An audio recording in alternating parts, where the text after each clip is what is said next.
आपने अब तक प्यार में धोखे की दर्जनों कहानियां सुनी होंगी, मगर आज हम आपको जिस सच्ची घटना की पूरी कहानी बताने जा रहे हैं उसके बारे में आपने शायद ही सुना होगा। भले ही आज ये कहानी गुमनामी में है, मगर एक समय इस केस ने उत्तर प्रदेश के साथ साथ पूरे देश में सुर्खियां बटोरी थीं। इस केस को तब का केएम नानावती केस भी करार दिया गया था। ये पूरी कहानी लखनऊ के एक डॉक्टर हरिओम गौतम तथा लखनऊ के एक बेहद ही रईस घराने से ताल्लुक रखने वाली लड़की शमीम रहमानी की है। वही शमीम रहमानी जिसकी खूबसूरती की चर्चा उन दिनों पूरे लखनऊ में होती थी। तो आखिर डॉक्टर हरिओम गौतम तथा शमीम रहमानी का क्या रिश्ता था और आगे इस केस में क्या कुछ हुआ, चलिए जानते हैं सब कुछ डिटेल में। तब यह केस इतना बड़ा बन गया था कि कई विदेशी मीडिया खास तौर से इस केस को कवर करने के लिए लखनऊ तक आई थी। इसके अलावा पूरे देश की मीडिया बस इसी केस के बारे में बातें करती थी। यकीन मानिए, इस केस की सच्चाई जानकर आप भी शॉक्ड रह जाएंगे। तो वीडियो में आखिरी तक जरूर बने रहें, मगर उससे पहले अगर आपने अब तक क्राइम की कहानी चैनल को सब्सक्राइब नहीं किया है तो जल्दी से चैनल को सब्सक्राइब कर बेल आइकन दबा लीजिए। तो चलिए अब कहानी शुरू करते हैं। तारीख थी 7 मई 1966। लखनऊ के सबसे रईस और प्रभावशाली लोगों में गिने जाने वाले अजीजुर रहमान को अचानक से पैरालिटिक अटैक आता है।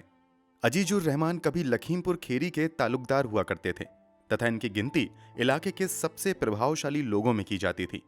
अचानक आए अटैक की वजह से अजीजुर रहमान की स्थिति तेजी से बिगड़ने लगती है और फिर उन्हें बेहतर इलाज के लिए तत्काल ही लखनऊ के बलरामपुर हॉस्पिटल में एडमिट करवाया जाता है। यहाँ इनका इलाज डॉक्टर हरिओम गौतम की देखरेख में शुरू होता है। इस समय डॉक्टर हरिओम गौतम की उम्र यही कोई 33 साल थी। समय के साथ अजीजुर रहमान की तबीयत ठीक होती है और 10 दिनों के इलाज के बाद उन्हें हॉस्पिटल से डिस्चार्ज भी कर दिया जाता है।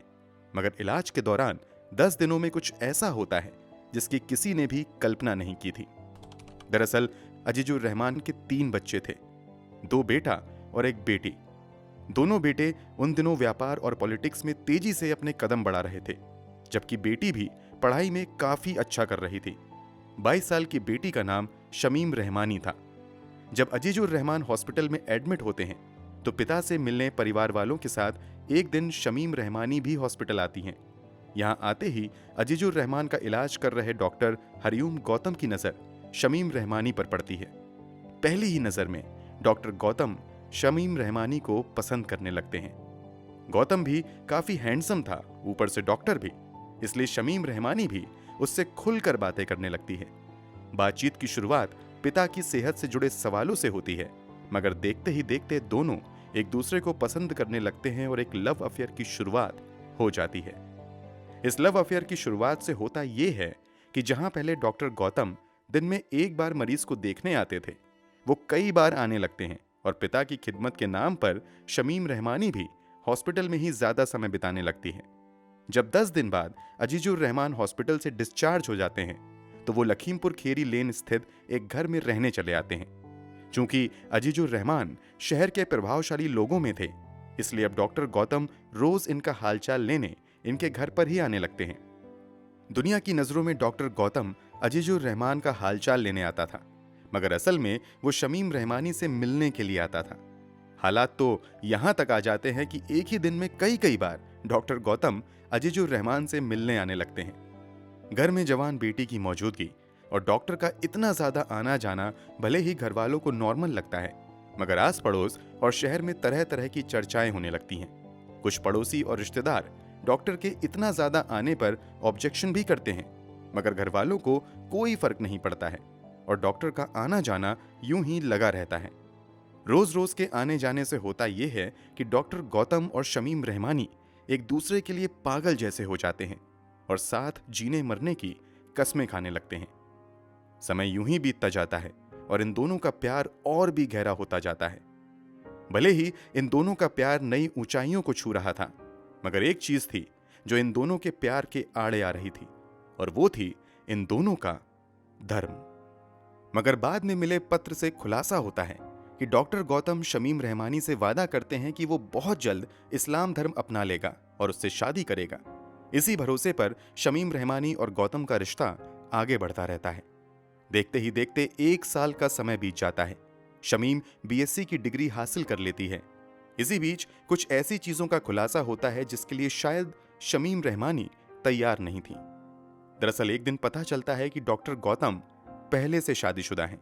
इतना ही नहीं, डॉक्टर के 3 बच्चे भी हैं। इस बात के खुलासे के बाद शमीम रहमानी और डॉक्टर गौतम का काफी झगड़ा होता है, मगर रहमानी के प्यार में पागल डॉक्टर रहमानी को भरोसा दिलाता है कि वो अपनी पत्नी को छोड़ देगा और फिर धर्म बदलने के बाद उसी से शादी कर लेगा। इस वादे के बाद दोनों के रिश्ते फिर से रास्ते पर आ जाते हैं, मगर सब कुछ लंबे समय तक सामान्य नहीं रह पाता है, क्योंकि अब डॉक्टर गौतम के एक अलग रूप का खुलासा होता है। दरअसल डॉक्टर गौतम शहर का मशहूर डॉक्टर होने के साथ साथ एक दिल फेक किस्म का इंसान भी था। वो अक्सर अलग अलग लड़कियों से इश्क लड़ाता था। आए दिन नई नई लड़कियों के साथ सिनेमा घरों में घूमना, रेस्टोरेंट और होटल में जाना इसके लिए आम बात थी। इस बात की जानकारी शमीम रहमानी को भी हो जाती है और इस बात पर भी दोनों की लड़ाई होती है और लगने लगता है कि रिश्ता यहीं खत्म हो जाएगा। मगर गौतम इन आदतों को छोड़ने का भरोसा दिलाता है। ये सब कुछ चल ही रहा होता है कि अचानक से बलरामपुर हॉस्पिटल से डॉक्टर गौतम के ट्रांसफर का ऑर्डर आ जाता है। ट्रांसफर का मतलब था कि दोनों का मिलना जुलना बंद हो सकता था। इसलिए डॉक्टर गौतम अब अपनी पूरी पहुंच पैरवी का इस्तेमाल करता है और इस ट्रांसफर को भी रुकवा लेता है और बलरामपुर हॉस्पिटल में ही काम करता रहता है।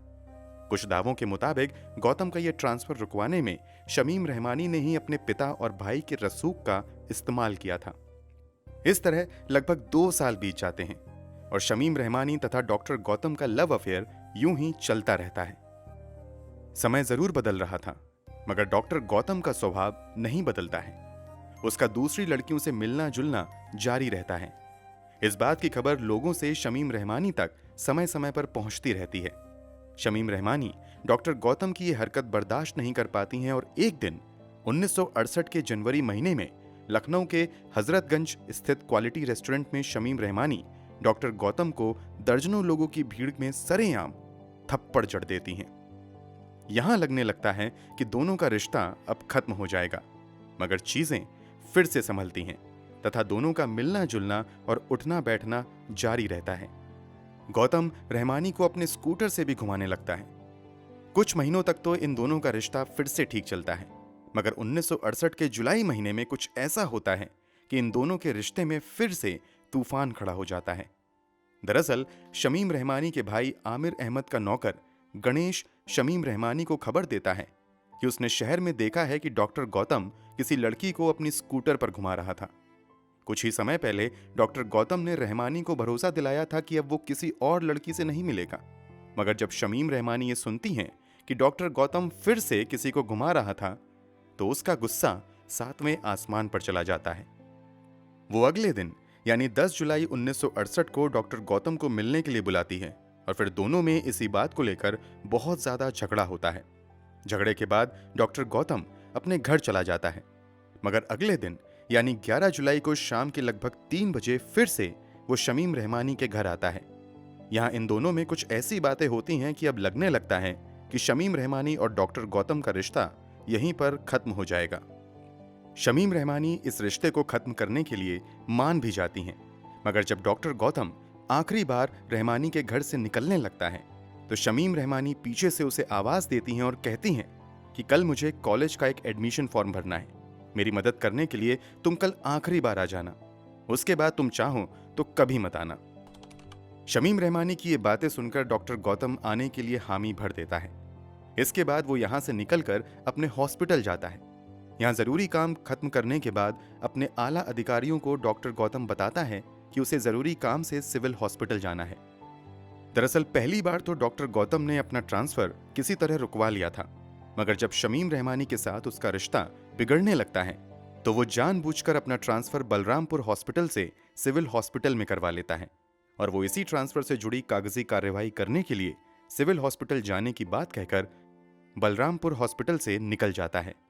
हालांकि वो सिविल हॉस्पिटल जाने की बजाय रात के लगभग 10:30 बजे शमीम रहमानी के घर पहुंचता है और दरवाजे पर दस्तक देता है। दरवाजे पर दस्तक की आवाज सुनते ही शमीम रहमानी घर से बाहर निकलती हैं और हवेली का पश्चिमी दरवाजा खोलती हैं जो ड्राइंग रूम से लगा हुआ था। ड्राइंग रूम से पूर्व की ओर शमीम रहमानी का कमरा था, जबकि ड्राइंग रूम से पश्चिम की तरफ एक और कमरा था जिसमें शमीम रहमानी के परिवार के दूसरे सदस्य रहते थे। शमीम रहमानी द्वारा दरवाजा खोलते ही डॉक्टर गौतम ड्राइंग रूम में दाखिल हो जाता है और यहीं पर शमीम रहमानी तथा डॉक्टर गौतम की लगभग 20 मिनट तक बातचीत होती रहती है। ये बातचीत बहुत सामान्य नहीं थी क्योंकि बीच बीच में दोनों एक दूसरे पर चिल्ला रहे थे और इस चीखने चिल्लाने की आवाज बाहर सोए घर के नौकर तक भी जा रही थी। इसी बहसबाजी के बीच 11 बजे के आसपास घर के बाहर बरामदे पर सोए पड़ोसी कालिका प्रसाद को अचानक से 2 गोली चलने की आवाज आती है। इसके अलावा इनका रामकृष्णा त्रिपाठी नाम का एक नौकर भी था जो गोली की आवाज सुनते ही भागते हुए ड्राइंग रूम में आता है। ड्राइंग रूम में आते ही वो देखता है कि डॉक्टर गौतम खून से लथपथ नीचे पड़े हुए हैं। उसके शरीर का आधा हिस्सा कमरे में है जबकि आधा हिस्सा ड्राइंग रूम में है।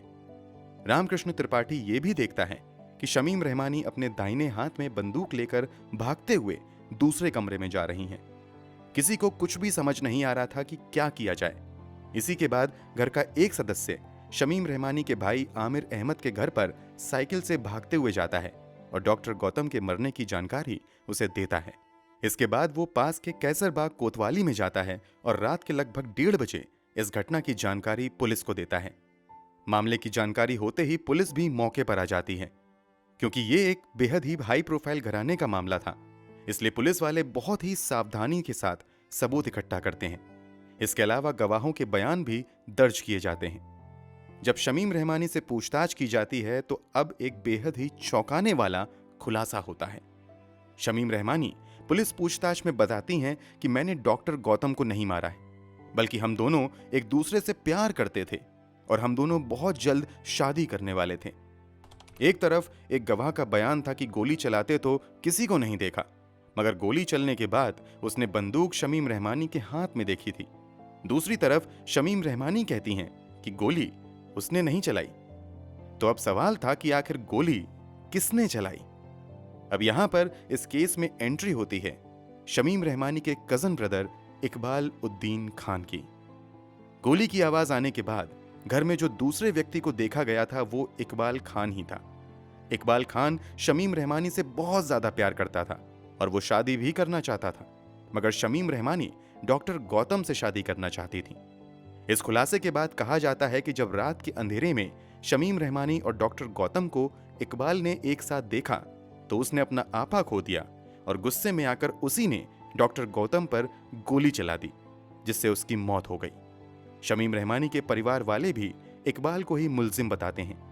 मतलब पुलिस के पास अब डॉक्टर गौतम की हत्या के 2 प्राइम सस्पेक्ट थे, मगर समस्या ये थी कि पुलिस के पास किसी के खिलाफ भी कोई पुख्ता फिजिकल एविडेंस नहीं थे।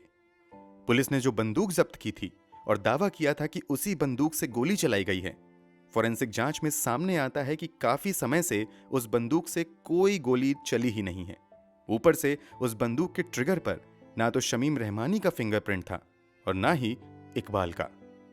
अब पुलिस पर आरोप लगने लगते हैं कि पुलिस ने शमीम रहमानी के परिवार वालों के प्रभाव में आकर जानबूझकर अदालत में गलत बंदूक पेश की ताकि शमीम रहमानी को बचाया जा सके।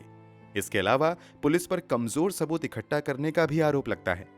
कोर्ट में यह भी साबित नहीं हो पाता है कि गोली शमीम के कमरे से चलाई गई या दूसरे कमरे से। डॉक्टर हरिओम गौतम का कातिल कौन है, इस बात को साबित करने के लिए लंबे समय तक केस की सुनवाई चलती रहती है। मामला सबसे पहले निचली अदालत में पेश किया जाता है और फिर लखनऊ हाई कोर्ट में भी इस मामले की सुनवाई होती है।